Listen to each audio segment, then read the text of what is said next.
I am going to explain about the crystal field theory splitting in octahedral complex. So before going to discuss about the crystal field splitting in the octahedral complex, my request for you is so do watch the previous video. In that particular video, I have explained how many types of d orbitals are there and how the electrons are sitting in between the axis and how the electrons are sitting along the axis and what are the d orbitals in which the electrons are sitting in between the axis and what are the d orbitals in which the electrons are sitting along the axis. So everything I have discussed in detail. So in order to understand this particular crystal field splitting in the octahedral complex, definitely you have to watch my previous video. Otherwise, this particular video will be like the nightmare for you. So coming to the crystal field theory in octahedral complexes. In octahedral complexes. Octahedral complexes. So before going to see the crystal field splitting in the octahedral complexes, first of all we have to know what exactly is octahedral complex. The octahedral complex is the complex in which the metal ion is surrounded by the 6 ligands. The metal is surrounded by the 6 ligands. That is nothing but octahedral complex. So before going to see this, first I would like to discuss the very important relationship between the number of repulsions between the electrons present on the ligand and the metal electrons and the energy associated with the d orbitals. So this particular relation is very important, which is the driving force to understand the crystal field splitting in the octahedral complex or the tetrahedral complex or the space planar complex. Whatever it is the driving force. This particular relation is the driving force, that is number of repulsions between the electrons present on the ligand and the electrons present on the metal is directly proportional to energy. It is directly proportional to energy of the d orbital. Directly proportional to energy of d orbital. This particular relation is very, very important in order to understand the splitting pattern in any of the complex. Right? So do remember that repulsions present in repulsion between the electrons of the ligand and electrons of the metal is directly proportional to the energy of the d orbitals. Energy of the d orbitals. This is very, very important relation. I can say that this is a trick. This is the trick by which we can construct the crystal field splitting in the octahedral complex or tetrahedral complex or whatever the complex it is. Now, based upon this particular basis or basic relation between the number of repulsions and the energy, now let us discuss the crystal field splitting in the octahedral complex. Crystal field splitting in octahedral complex. So what is octahedral complex? Just now I have discussed that. If the metal is surrounded by the 6 ligands, then that particular complex is nothing but octahedral complex. Now how these ligands are oriented? The ligands are present along the x, y and z axis. In the case of octahedral complex, the metal. So let us consider that this is the x-axis and this is the y-axis and this is the z-axis. Let us extend the x-axis, y-axis and z-axis. Now, if the ligands are present along the, what is this? This is y-axis, x-axis and z-axis. This particular complex is called as octahedral complex. Right? This particular complex is called as octahedral complex. In the octahedral complex, the metal is surrounded by the 6 ligands, 2 ligands on x-axis, 2 ligands on y-axis, and 2 ligands on z-axis. 2 ligands on z-axis. So totally, if it is surrounded, if the metal ion is surrounded by the 6 ligands, then that particular complex is called as octahedral complex. Now, in the octahedral complex, how the ligands are arranged? The ligands are arranged along the x-axis, along the y-axis, along the z-axis. Now, as the ligands are arranged along the x, y, and z-axis, we can say that the ligands are approaching the metal. Ligands are approaching the metal means what? To be precise enough, the electrons present on the ligand are approaching the electrons present on the metal along the x, y, and z axis. That is what happened. That is, electrons on the ligands. Electrons on the ligands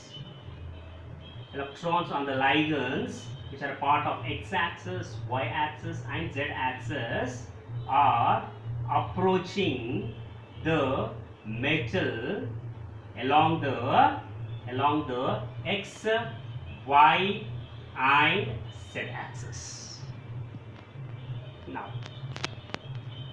Now, what is the relationship between the repulsions and the energy?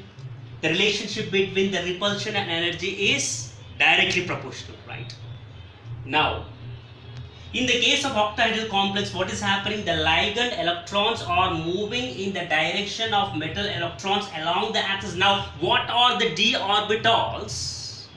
What are the d orbitals in which the electrons are sitting along the axis? What are the d orbitals in which the concentration of electrons is more along the axis? 2 sets of d orbitals. What are those 2 sets of d orbitals? That is 2 d orbitals. What are those d orbitals in which the electrons are sitting along the axis? That is, electrons are concentrated along the axis. That is Eg set of d orbitals.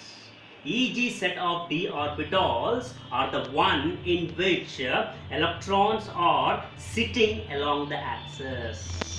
Electrons are concentrated along the axis. That is what happening in the Eg set of orbitals. What are those?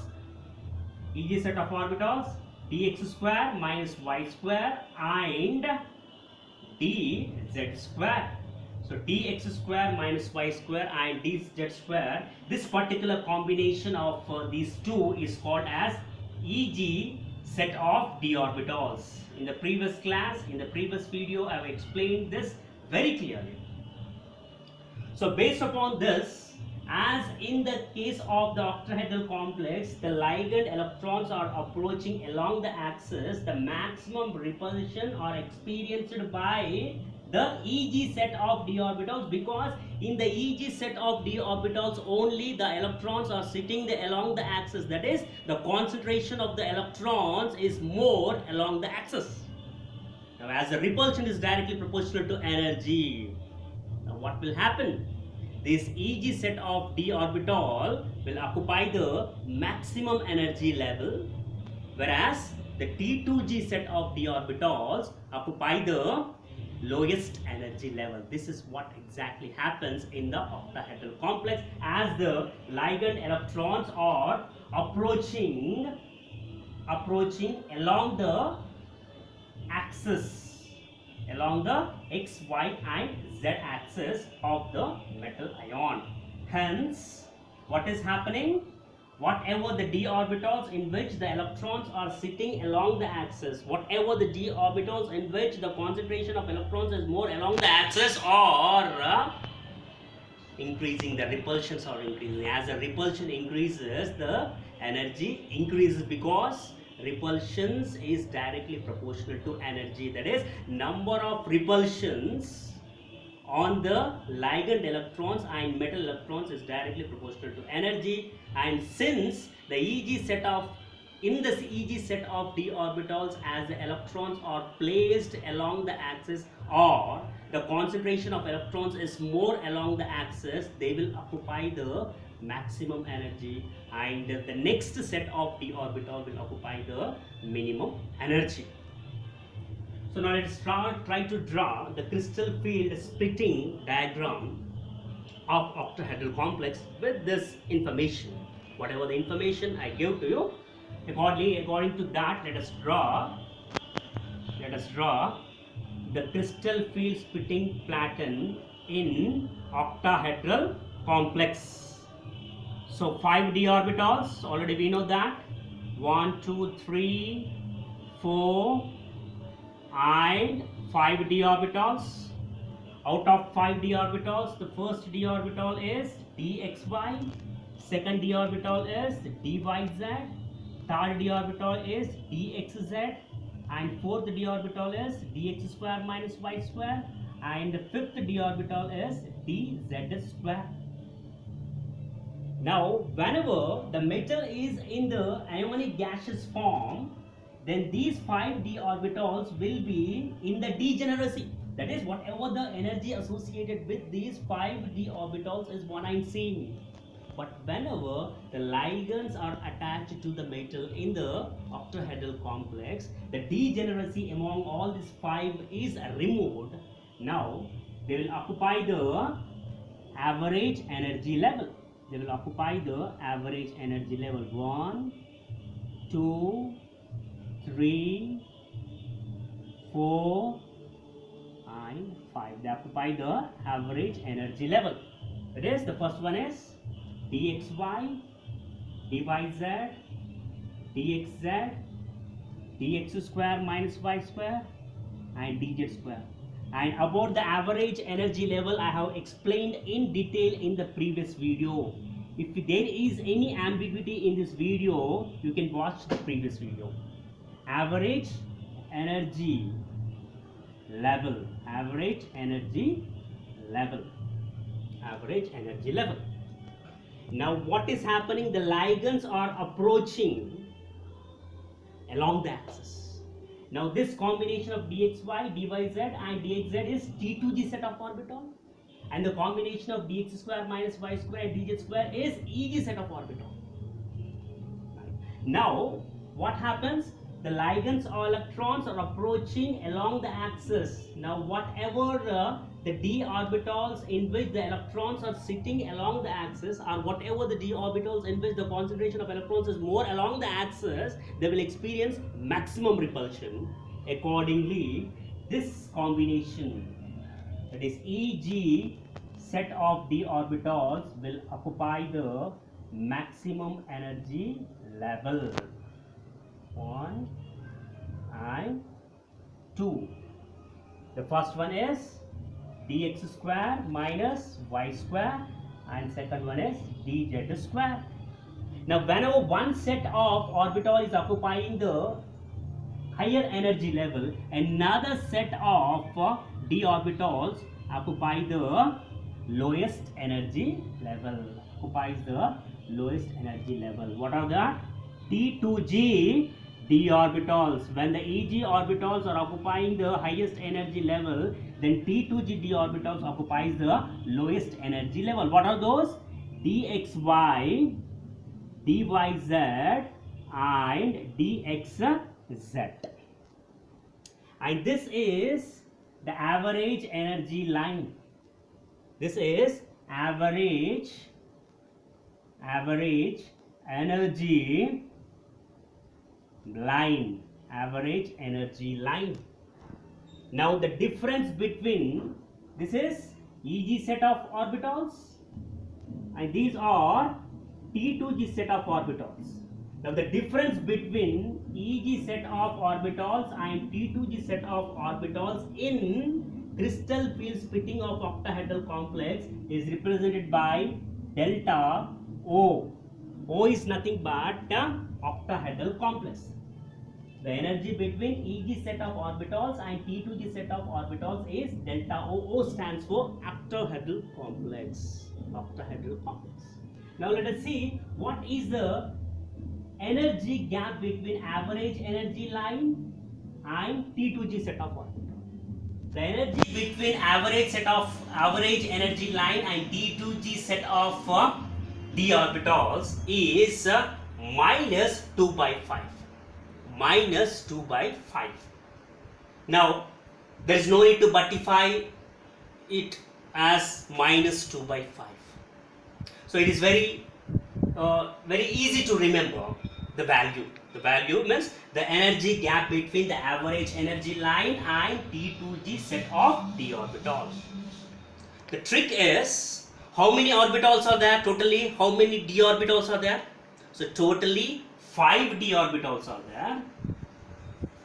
Out of 5 d orbitals, 2 d orbitals are separating from the 3 d orbitals. Now write down those 2. Now the energy associated with the T2g orbitals is less. So that's the reason this is represented by minus 2 by 5. So minus 2 by 5 is the energy gap between average energy line and T2g set of d orbitals. Now let us see what is the energy gap between Eg set of orbitals and average energy line. So in a similar fashion, how many d orbitals are there? 5 d orbitals are there. Out of 5 d orbitals, the 3 d orbitals energy has been lowered. So out of 2, how many are left? 3 are left. 3. Right? Now the energy of these 2 d orbitals is more when compared to the 3 d orbitals. So that is the reason you have to give the positive sign for it. So this is about the crystal field splitting in the octahedral complex. Octahedral complex. The energy gap between T2g set of orbitals and Eg set of orbitals is delta O. O means octahedral complex, and the average energy line, that is the energy gap between average energy line and T2g set of orbitals is minus 2 by 5. What is the trick? Out of how many 5 d orbitals are there? D orbitals are there. 5 d orbitals are there. Out of 5 d orbitals, only 3 are there in this combination. The remaining are 2. And the energy associated with this 3 is less. That's the reason minus sign should be given to it. Now coming to the energy gap between the average energy line and Eg set of orbital is plus 3 by 5. How? Total d orbitals is 5. Out of 5, 3, 2 are there here. 2 are there means the 3 are left. So 3. And why positive sign should be given to this Eg set of orbitals? Because their energy is more. That's the reason its value is plus 3, 5, and that is the reason its value is minus 2.5.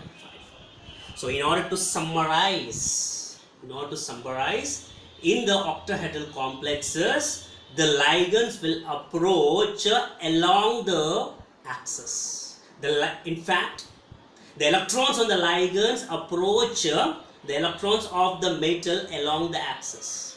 Now since the electrons on the ligands are approaching the electrons on the metal along the axis, whatever the d orbitals in which the electrons are sitting along the axis, that is, whatever the d orbitals in which the concentration of electrons is more along the axis will experience maximum repulsion. And what are those d orbitals among the T2g set of d orbitals and Eg set of d orbitals in which the electrons are sitting along the axis? That is, the concentration of electrons is more. What is that set of d orbitals? Eg set of d orbitals. Right? So the repulsion between the electrons on the ligand and the electrons on the metal along the axis is more. That is the reason Each set of d orbitals occupies the highest energy level, whereas T2g set of orbitals occupies the lowest energy level. I hope you understood this concept, and this is very simple but powerful to understand. So I made it very easy for you.